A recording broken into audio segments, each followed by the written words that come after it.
The casino security guard's hand was already reaching for his radio when Pablo realized the credit card he'd been using all evening belonged to a man who was standing 10 feet away, watching him with the satisfied expression of someone whose trap had finally been sprung.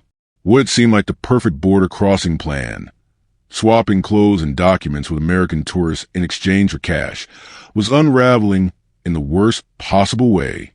The tourists who'd seemed so eager to help two desperate Colombians reach the United States had been documenting their every move. And now Pablo understood that some Americans came to Mexico not to escape their problems, but to create problems for people like him. 3 days earlier, Pablo and his childhood friend Carlos had thought they'd stumbled onto the most brilliant smuggling scheme ever conceived. Instead of paying coyotes or risking desert crossings, they'd found American tourists willing to trade identities for a few $1,000s and an adventure story they could tell back home.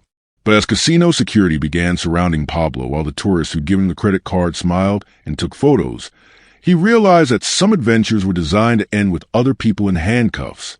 The plan had originated in a Tijuana bar, where desperate migrants mixed with thrill-seeking Americans looking for authentic border experiences.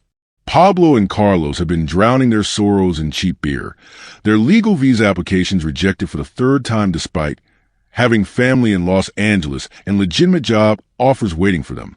At 25 and 27 respectively, they were too old for the dreams that had sustained them through Colombia's economic collapse, too desperate to accept that legal immigration was impossible for people without connections or money.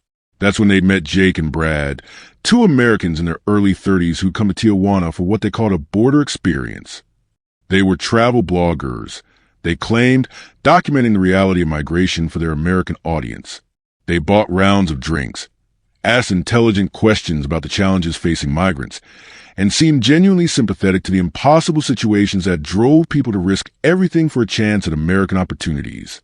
The conversation had turned to the absurdity of border restrictions, how arbitrary lines on maps separated people who were basically identical in their hopes and dreams. Jake mentioned how easy it was for Americans to cross into Mexico and return home, while people like Pablo and Carlos face imprisonment or death for attempting the same journey in reverse. The system was unfair, he acknowledged, but maybe there were creative ways to exploit its weaknesses. The idea emerged gradually, presented as a thought experiment rather than a serious proposal. What if Americans who supported immigrant rights could help by temporarily sharing their privilege? A simple clothes swap, documents exchanged for a few hours, everyone benefiting from a system that treated passport color as more important than human worth. Jake and Brad would experience Mexico as undocumented people, while Pablo and Carlos would cross into America using valid documents. The proposal gained detail through several conversations over several nights. Jake and Brad would provide their passports and credit cards, plus American clothes that would help Pablo and Carlos blend in as tourists returning from vacation. In exchange, they received $5,000 each in the adventure story of experiencing Mexico as undocumented immigrants. Everyone would swap back after 24 hours, having gained perspective on immigration realities. The plan addressed every concern Pablo and Carlos had about traditional smuggling methods. No dangerous desert crossings, no trusting criminal networks, no risking death for uncertain passage. Instead, they walked through legal checkpoints using valid documents, returning to American soil with the same ease Jake and Brad took for granted. It was elegant, safe, and morally justified given the arbitrary nature of citizenship advantages. Jake and Brad had been thorough in their preparation, providing not just documents but coaching on American tourist behavior. They explained tipping customs, taught casual slang, shared stories about typical vacation activities that Pablo and Carlos could reference if questioned by border agents. The coaching sessions felt like friendship rather than transaction, building trust that made the document swap feel less like fraud and more like mutual aid. The clothes exchange took place in a hotel room that Jake and Brad had rented for their Tijuana adventure. Designer jeans and polo shirts replaced Pablo and Carlos's worn work clothes. American sneakers replaced scuff boots. Baseball caps and sunglasses completed the transformation, making them look like exactly what they were pretending to be, American tourists heading home after a weekend in Mexico. The passports were the key to everything, and Jake and Brad had coached them extensively on the personal details they need to know if questioned. Birth dates, addresses, employment history, family information, all memorized until Pablo could recite Jake's biography as easily as his own. The preparation was so thorough that it eliminated most of the risk that came with using false documents. The border crossing itself was anticlimactic, exactly as Jake and Brad had predicted. The agents glanced at their passports, asked routine questions about their visit to Mexico, processed them through with the bureaucratic efficiency reserved for American citizens returning home. Within minutes, Pablo and Carlos were on American soil, carrying documents that made them legitimate in ways they'd never been before. Los Angeles welcomed them with the casual indifference they'd hoped for. They checked into a modest hotel using Jake and Brad's credit cards, ate at restaurants where no one questioned their right to be there, walked streets without the constant vigilance that came with undocumented status. For 24 hours, they experienced America as Americans, understand for the first time what freedom from immigration fear actually felt like. But the luxury of legitimate status created its own temptations. The credit cards that were supposed to be used only for basic expenses became invitations to experience the American lifestyle they dreamed of. Pablo, using Jake's identity, decided to visit one of the casinos that had always seemed like symbols of American prosperity and possibility.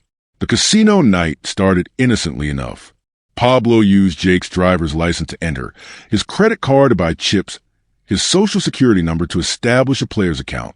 Everything was proceeding normally until he noticed Jake himself at a nearby blackjack table, taking photos with his phone while pretending to enjoy a typical evening of gambling. The realization hit Pablo like physical illness. Jake wasn't supposed to be in Los Angeles.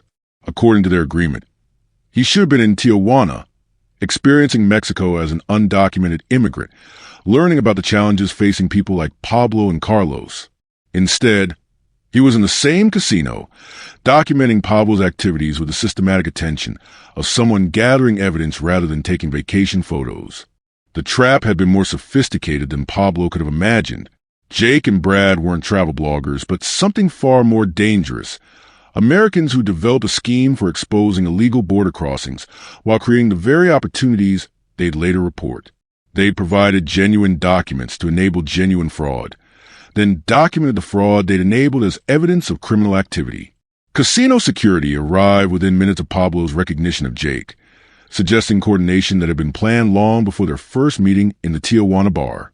The credit card fraud that Pablo had committed using Jake's legitimate card was being reported in real time by the card's actual owner, creating ironclad evidence of identity theft and illegal border crossing.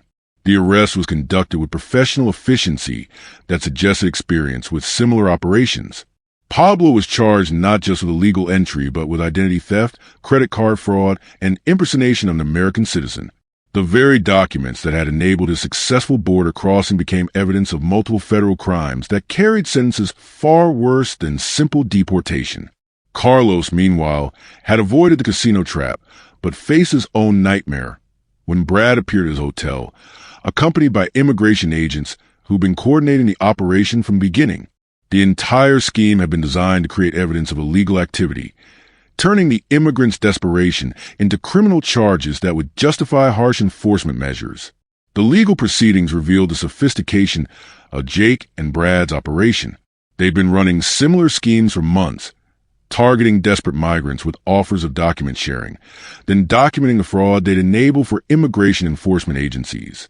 Their travel blog was real, but its true purpose was creating content that portrayed illegal immigrants as criminals who exploited American kindness. Pablo's case became complicated by the entrapment issues raised by his legal aid attorney. Jake and Brad had actively encouraged illegal activity, provided the means for committing crimes, and then reported the very crimes they'd enabled. But the legal system treated their actions as private citizen cooperation with law enforcement rather than entrapment, since they weren't government agents. The evidence against Pablo was overwhelming because Jake had documented everything. Photos of the clothes swap, recordings of their conversations about crossing illegally, receipts from the credit card fraud that Jake had enabled and then reported. The very thoroughness that had made their coaching effective became the foundation for prosecution that would destroy Pablo's life. Carlos faced similar charges based on similar evidence that Brad had gathered. Their friendship, which had sustained them through Colombia's economic collapse and Mexico's migration challenges, was tested by legal strategies that required them to blame each other for decisions they'd made together. The American dream that had motivated their crossing was becoming an American nightmare that pitted them against each other.